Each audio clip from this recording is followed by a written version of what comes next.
Like my response on this is from earlier this week is pretty much the same. We're living in a big world already. If you just look at what it requires to stay current, uh, the communication and access to data, and being able to read and understand what you're reading, and a lot of the stuff that we're getting coming across our internet and our phones or whatever has a strong basis in STEM, uh, science, technology, engineering, and math. So I think that it, those are some critical things that kids are going to need to be aware of. They're going to need to do well in school in those areas, and be able to communicate well, whether it's writing or speaking. Um, the other things that I think they need to learn is how to survive on their own, live off the land, either through scouting or survival training. I think the Earth has had a quiet period. It wasn't always this quiet. We know that from geology and other information kept by historians. Um, so I think the the kids need to learn how what it takes to be self sufficient and to be able to make decisions on their own, and also as a part of a team. Okay, thank you. I think that's good for kids and also for some grown-up persons as well to know.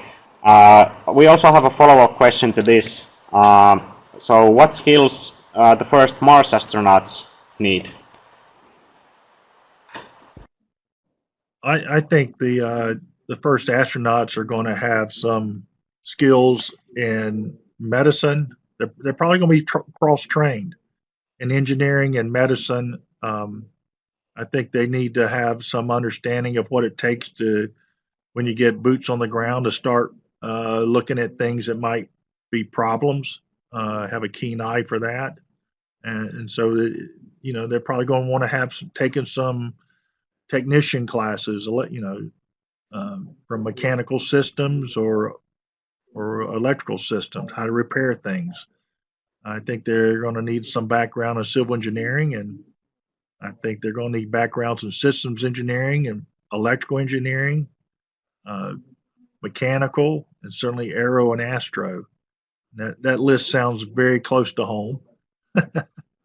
Uh, so I think and then they're going to need to be a little more proficient than just someone who's taken first aid training.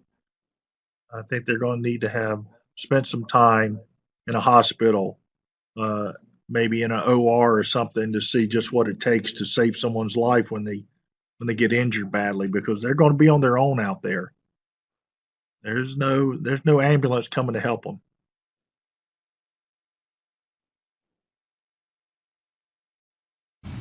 Hey, Bob, is it okay if I jump in here just a little bit? Go ahead, Charlie.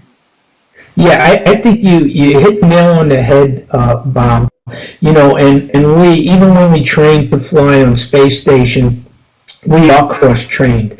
And exactly right. Some of the people that are up there play the role of the doctor, and so they're actually trained as EMT technicians.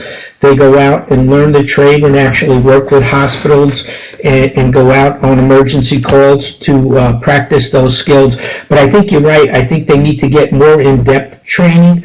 I also look at the key people like the Mark Watney of The Martian is, in my mind, like a Don Pettit, able, not only brilliant in one particular or several particular science and engineering disciplines like chemical engineering, but he's also able to fabricate and build almost anything you can imagine. And so I think you're absolutely right. We do get some repair instruction, but and electrical instruction. I think that training will probably have to go a little bit deeper, just like real technicians and repair folks on the ground that handle this high-tech equipment, so that they will be able to handle lots of different problems.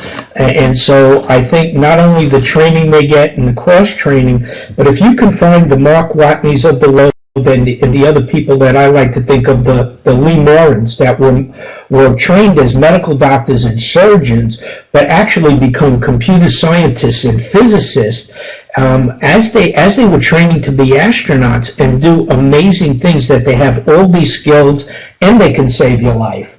I think that those types of people and crew members are going to be very, very valuable.